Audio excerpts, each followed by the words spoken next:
بل ورځ مې دکان سره را روانم نو یو روانه ده اوس په لاره نو داسې روانه ده لکه بدماشه چې داسې تاسو دې ښځو ته وګورئ دا اوس ارمان د ایمان بلکې اوسي کني ما به دوی ته ویلی وی چې ته دا ځې په لاره څنګه او ته دا بربنډه ولې خو دله ملک دی ټپه دې ورکړی نه او 302 کیس به در باندې جوړ کړي هله څه چلو شوی به زنانه یې وچېړله ته وګوره شریفه ښځه تې په لاره نشي تېرېدی دا شریفان نو چې داسې روانه ده نو یو بوډا و داسې ډېر بوډا و نو دا چې تې تېره شو نه بوډا ورپسې داسې ګوري کله خپو ته ګوري کله داسې سر نو زه وروتم چې وروتم مال ماما ولې لاسې مال خړه خو به دې ښه شی نو ویې خندل اړه دې مال ښه شو نو دغو ته تاسو ګورئ چې دوی دا په لاره ځي څنګه بادشاه وزیر اعظم ته وی چې خبره واوره نور کارونه به د ملک ترغې پورې نه کوو چې تر څو پورې د قرآن د دې آیات په مطلب هم ځان پوه کړی وزیر اعظم صاحب ورته وی نواز شریف چې جی کوم آیات وی ما بیګا تلاوت کولو کل یوم هو فی شان هره ورځ د الله په نوي شان کې نو د هره ورځ د الله نوی شان چې دا څه شی خو زمونږ وزیر اعظم ته د الله هره ورځ نوی شان خو کور کې پته لګي که نه سړی چې کور ته ننوځي نو هره ورځ یې هغه مسمات یې په نوي شان کې کله یې ساړي والي کله یې لنډ کمیس اچولی کله یې اوږد ګګره غوندې اچولي داسې اوس یو بل قسم فیشن د ښځو راووتو دا کمیس یې ګول غوندي خیال م راغی او پرتوګې چوڼېداري اوس یې دا فیشن دا ښځې چې ګورئ په دې بازار کې کله کله ورته ګورئ ښایي دا بوډاګان هم دا سړی مړی ښه شي خو دغو ته وګورو نو بادشاه دلته حیران شو چې کل یوم هو فی شان هره ورځ د الله په نوي شان کې چې دا نوی شان هره ورځ دی څه شي ټوله شپه سوچ وکړو هېڅ پته ونه لګي سهار چې دربار ته راغی وزیران ناستو نو اوس وزیر اعظم خو کل یوم هو فی شان په مطلب څه پیدا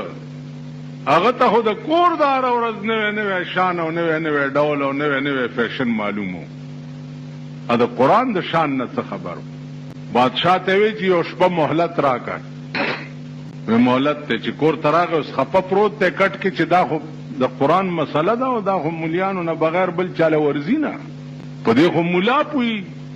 لکه بله ورځ اخبار کې یو بیان چې د مولیانو سیاست سره څه کار دی مولیانو نکاح او جومات سره کار دی لیدلی مو نو ما وی چې دته سړی ووایي چې ته هم دکاندار سړی وې خوار شه ستا د وزارت سره او سیاست سره څه کار دی خو خپل دکان کې سټک واله او په سندان باندې زر ټکوه ټکټکیه تم زمانې راوستې او صاحبت وزیر یې د صوبه سرحد جوړ کړ بودیزم د بټخیلو خلکو ته چې څومره وعدې دي ورسره د ټوبیلونو کړې وې دروغجنه بېایمانه ټول ملک به اوبه اوبه شي ټول ملک به اوبه اوبه شي تاسو هغه نه یئ چې تاسو په گنج کې تقریر کولو خلکو ته وایي چې اوهو مو خیر پړ ده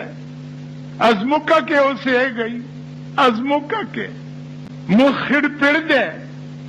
تاسو ما کامیاب کوم تاسو رنگ ته سور ټیپر پشان سور وکم یا سور مولی پشان سور وکم دا خو هغه دوس او بې غیرته قوم دی که نه چې دا نن تې نه جاړي او نن تې د فریادونه کوي دا همغه قوم دی که نه نو که د مولا سیاست سره کار نشته نو د دکاندار هم سیاست سره کار نشته او سیاست خود د مسلمان ملک دی هم د مولا کار که د بل چا کار دی د ملک حکومت به دا منبر او دا محراب کوي لکه د ټولې دنیا حکومت د مسجد نبوي محراب او امت منبر کړی او که نه وکړی ابو بکر حکومت په محراب او په منبر و که نه د عمر حکومت په محراب او منبر و که نه روس د چا په حکومت کې فتح شوی دی د حضرت عثمان په حکومت کې فتح شوی دا روس چې دا نن خدای تباه کړو دا فتح شوی دا تاشقند او دا سمرقند او دا لوی لوی علما دا د حضرت عثمان د برکتو او حضرت عثمان حکومت جو د جماعت د محراب او د منبر حکومت د اسلام په حکومت کې خو پرایم منسٹر هاوس او صدر هاوس نشتا او چیف منسٹر هاوس هم نشتا او منسٹر هاوس هم نشتا. د اسلام حکومت خو په محراب او منبر باندې سو پورې چې د مسلمان نظام په مصلو نو مسلمانو او چې بنگلې ته شو دمان خزې ډمې شو. وای د دې ټولو سن طلاقو خزې ډمې دي او کنه دي. خبره دا ده چې لږ هوش کوئ. قسم په خدای دی چې هغه پړپړې راته یاد دي چې بیا به سنبالولی نه شي. د مسلمان ملک حکمران آدم علیه السلام و لوی عالمو یو لک سلیری زره پیغمبرانو برای راست د خدای شاگردانو جناب محمد رسول الله برای راست د خدای شاگردو خلفای راشدینو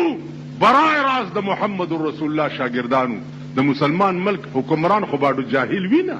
نن د مسلمان ملک حکمران خو خرج کونی وینځلو چل دوی ته د دې وزیرانو نه پوښتنه وکوئ وړي او جمعې کې کونه څنګه پاکې ګډې زویا ګډ بم را پاسي مولاد غلبیل را پاسي کوزې ته وایي تا کې دوه سوړي دي. خدای دې قرآن که ته خو غار غارې خدای به همدغسې شرموي لکه نن خدای چې صدر بوش شرمور. ما یو ټکی کړی په دې منبر نن نه 10-12 کاله مخکې چې روس د صحابو په قبرونو بمباری کړې ده خدای به تباه کوي. صدر بوش نن په روس کې ځای نشته د سپي غوندې پټ ګرځي د ګورباچوف او د صدر بوش بم په امریکا کې انشاءالله ځای نه د سپي غوندې به پټ ګرځي. تاسو خیال راکړئ 2 سلمیخت ملکونه هغه عراق ته یو خناک شعر واورئ د عراق متعلق او پړی ولیکئ بڑا نن په امریکا کې ماتم دی او په عراق کې ګوره ورته وای په میدان د کاروزار کې بفناشي په میدان د کاروزار کې بفناشي نجار باسی مخ اسونه د عراق. نن 350 کاله مخکې رحمان بابا ویلي 350 کاله مخکې په میدان د کاروزار کې بفناشي نجار باسی مخ اسونه د عراق. د عراق اس چې دی د جنگ په میدان کې مخ په شاکۍ نه مخ په وړاندې روان. اوملی ما 10 کاله مخکې په دې جنگ کې مې درته د جنگ په دوران کې ویلیو چې د عراق ځمکه به مغسې تر و تازه وي او د بوش به بیړه تباه کیږي. خدای رښتینی کړم کنه او بوش بیا 49 صوبو گورنران د لاندې او د یو گورنر د لاسه د 50 صوبو صدر چې دی هغه تباه او ذلیل او رسوا او داسې رسوا کړو. ما سره خو ټلویزیون نشته خو چې څه وخت کې د دوی په ټي وي مناظره کېده هغه نوجوان الک به چې پې سوالونه کول د بوش فوټو وګورئ د خوله یې کږه غوندې ده د دې ارامي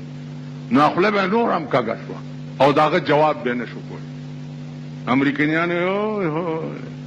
تا خو ډنکي دی ډنکي معنا خر دی هسې دومره موده د امریکې صدارت وکړو دا خو ډنکي دی. بل واورئ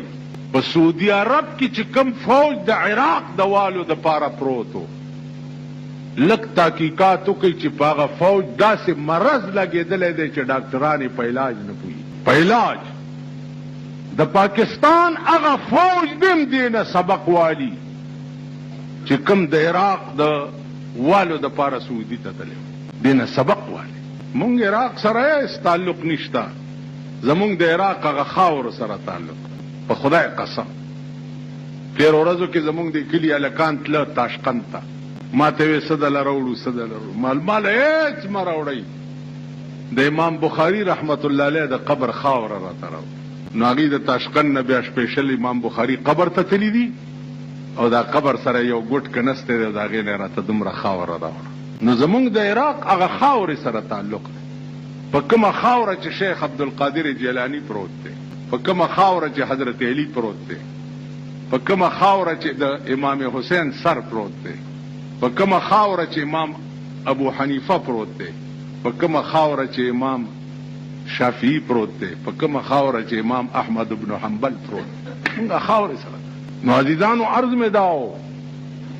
چې چرې د دنیا په تماشا ناز نه کوي، چر که دولت در سره ډیری چې ناز پیونه کی، که د حکومت په منصب ناز ته چې ناز پیونه کی، که یو اقتدار او یو عہده لاس کې درله چې ناز پیونه کی، په منټ کې به په شرمونو شرمې، په منټ رسوا د زمانه چرې داسې مو وایه چې زه هر وخت وایه چې ته څه وایه زه هیڅ نشته. یا باقی انت الباقی، یا باقی انت الباقی، ټول عمر باقی بم تی. هغه د بادشاه د خوب خبره بیا بلې جمعې ته ماته یاده کوي. واخر دعوانا ان الحمد